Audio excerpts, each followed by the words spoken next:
Greetings, Uncle Travelling Matt here, reporting from what has undoubtedly been the worst day of my trip through Bulgaria. But it's not too bad, because I kind of always expected it to be the worst day, and I'll tell you why. Today is the day I said goodbye to Alex. He's no longer with me. I'm on my own in my palatial 4-bedroom with only me to occupy it. Never mind. So basically, woke up this morning, slept really badly. Really, I don't know, I just slept really badly, woke up, checked out, and then drove. And we drove to Burgas. And Burgas, I think it's about 120 kilometres from Varna, but it's a bit of a crappy road. Like, there's a dual carriageway out of Varna, and then it peters out into single carriageway road, and it was really slow, and there was like lorries holding people up and stuff, so it took ages, and it's not that great to drive. I mean, the only thing I can say about it of note is I used to do that journey quite a lot, and what I've noticed is, as well as development around Varna, there's development of the town of Obzor. Now, Obzor was this town in about halfway between Varna and Burgas. And I went there once because one of my students, Vika, had like a holiday home there. She was only 16. She had her own apartment and her own holiday villa.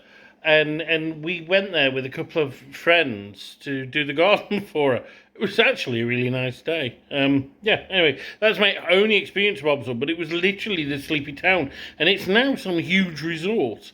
So the Black Sea is gaining in popularity, and further along is Sunny Beach, which is probably the largest of the Bulgarian resorts, and it is much larger than it used to be. It's just this vast Benidorm type place. Bit of a dump, if you ask me, but we did stop there at a fish restaurant, and the soup was quite good. So, yeah. Dropped Alex off in Burgas, because he is flying out from Burgas in a day or so's time. Well, I think it's tomorrow he's flying out, and he was going to go to Neseva and Sozopol first. And it was sad, because I like travelling with Alex. He's very good company. That's why I keep going on a holiday with him. I wouldn't do it if he wasn't. And I hope he thinks the same of me. So that's that. And then I drove on alone, and I drove on along the dual carriageway that leads all the way to Sofia. Except the part of it was shut, and then there was a horrendous traffic jam where I was stuck in traffic, I think, for the best part of an hour. I forget the name of the place where it was, but anyway, just really annoying, because I think the main reason was they closed the dual carriageway for roadworks, and then there was this crash on the other road, and that's what, it just clogged it all up. It was a lorry crash, so yeah. So that was that. But I went to the town of Yambol. And I've never been to Yambol before. And Yambol, I stopped there on the railway station. I always remember it used to say Jambol in Latin letters instead of Yambol. But I guess they were going for the more German look at the time. But anyway, so I went to Yambol because I'd heard that it had an interesting mosque and a bezisten. Now, a bezisten is a covered market. You might remember there's one in Schumann that was shut. And so Yambol, I don't think it's majority Muslim, but I think there's quite a few Muslims. It's not far from Turkey. And I thought it might be quite interesting. And it was quite a pleasant place. Do you know what? I wouldn't mind going back. There's this beautiful park in the middle. Central Park is an absolutely gorgeous park. And there is a mineral baths next to the entrance to the park, which looked really nice. And I wish I had time to stay and go around them. But I'd gone for a reason. And so I went to look at the mosque, which the mosque is kind of smack in the centre with the bezisten. And the mosque is a very early one. So it is both earlier and later than Stara Zagora's. That was 1409. And this is said to be 1375 to 1411. So a very early mosque. I mean, when they started it, you know, this was obviously the first bit of Bulgaria the Ottomans conquered, and they basically built this mosque right away, or started building it. And it's called the Old Mosque, for obvious reasons, but it is shut, or it was shut today. Apparently it's a functioning mosque. The bezisten, though, has been restored, and it's really nice. I mean, it could be a bit more atmospheric inside because it's kind of whitewashed and they use it as a concert space.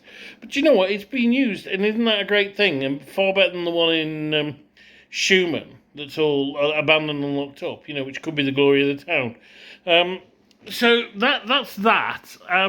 But the bezisten, a century later than the mosque, I think 1508, 1509, but a real wonderful slice of Ottoman architecture. And interestingly, looking at the old pictures of Yambol in the museum, which is underneath the bezisten, the bezisten was actually surrounded by buildings. They look like early 20th century or 19th century buildings that they've knocked down, so you can see what the original structure looked like.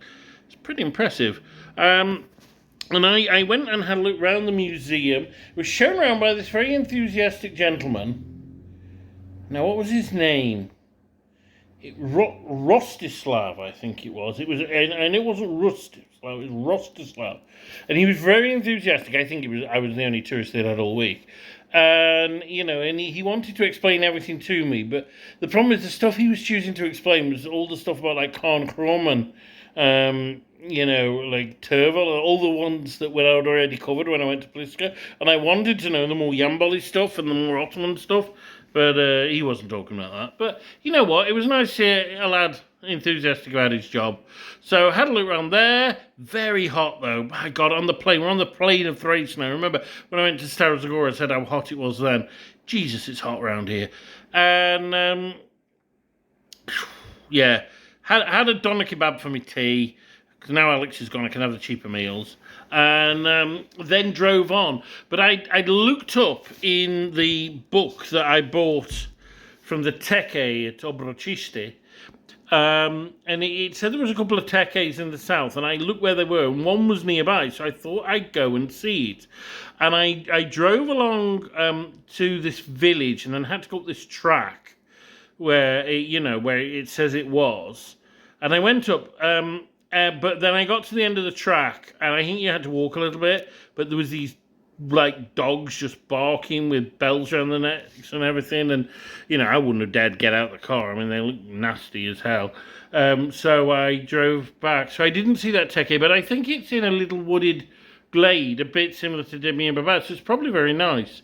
Maybe in the future, that could be one. And that one, I think, is abandoned.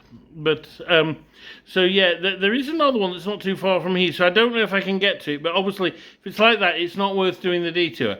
Although what I will say, the views across the plain of Thrace as the sun was being set were absolutely gorgeous, and I felt almost a communion, not just with the collective farmers of the communist time, but, going right back to the Thracians, whose, of course, tombs we went to, and, people have inhabited that gorgeous place for millennia. Wow. And so I had a little bit of time, and so I decided to take another unusual detour, and I went to the town of Rakovski. Now, the town of Rakovski is a pretty normal, small Bulgarian town, except that it's got a large church in the centre of it, which is not that unusual. Except that the church in the centre of Rakovski is a Catholic church. And Rakovski is an almost entirely Catholic town. And it is the only one in Bulgaria, but there are, I believe, 3 villages around with Catholic churches surrounding it, and I did see one of them. And I'd heard about this first from Iwonka, who was my Bulgarian tutor, and she talked about a friend of hers who was a Catholic. And she said there's a group of them near Plovdiv, which is where Iwonka comes from. And I thought, why would there be a town of Catholics? Like, it doesn't make sense. But then I remember reading a book about Armenians years ago, and they talked about the Paulicians. And the Paulicians were like some kind of weird heretics. They may have been related to the Bogomils. I'm not sure, of course, where Bulgaria gets its name from. And who, in turn, some people say are related to the Cathars, who got hunted down in southwest France all this time back. But basically, these Paulicians were like heretics who didn't fit in with the orthodoxy of the day. And then I think the book suggested that some of them during the Armenian church, I can't remember because it's years since I read the book. The book was The Crossing Place with Philip Marsden. But anyway, I then thought, well, could these be these Catholics? And that's what some of the sources seem to think, is that these Catholics are these Paulicians that converted to Catholicism. I thought, wow, that's an amazing thing. Although, when I went to the church, it was locked, which I wasn't surprised because it was quite late. But I rang the bell on the house next to it because it's normally the priest that lives there. And this guy came. I don't think he was a priest. I think he was a caretaker.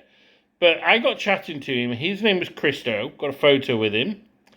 And I said, how come you've got a Catholic town in the middle of Orthodox Bulgaria? And he said, oh, well, Capuchin monks came from Bosnia and they converted people little by little, and now the whole town is Catholic and 3 villages around. And that might be, I guess that might be true because, if there were these non-Orthodox around, maybe the Catholics thought we can grab these souls. I don't know, or maybe they were invited in. I'm not quite sure, and obviously, I'm going through my second language. It's not always the strongest, but it was a really interesting little stop, and it was just nice. But then I've driven on. I am now in the town of Asenovgrad, which is meant to be quite nice. Something a little bit I've seen looks quite pleasant. But I'm knackered, and I've got no energy. I've done a hell of a lot of driving. I don't know, probably about 400k driving, something like that. And I just want to chill. So that's that. But tomorrow I'm going to have a look around Asenovgrad. There's a fortress. And then go to Bachkova Monastery, which is one of the top 3 in the country, along with Troyam, which I've been to, and Rila, which I'm hoping to go to. That's the famous one. But a lot of people say that Bachkova is their favourite, including Alex. So, quite excited about that. Then I don't quite know. I've not got any accommodation booked for tomorrow night because I think the one I had fell through or something. I have to check. But I meant to have been meeting a Pomac gentleman to talk about Pomac history and culture. But he bailed out because he got a job at that time, so he can't do it. So I've got a free day, but I'm going to be in the Rhodope. And I think I'm going to make my way towards Blagoevgrad, because then I can be on hand for Rila in the morning and going into Sofia and having a look what there is around Sofia and getting the car back and all that malarkey. So that's me, Uncle Travelling Matt. I guess the Bulgaria trip is beginning to come to an end, but not quite yet. Anyway, that's it for me. Keep travelling.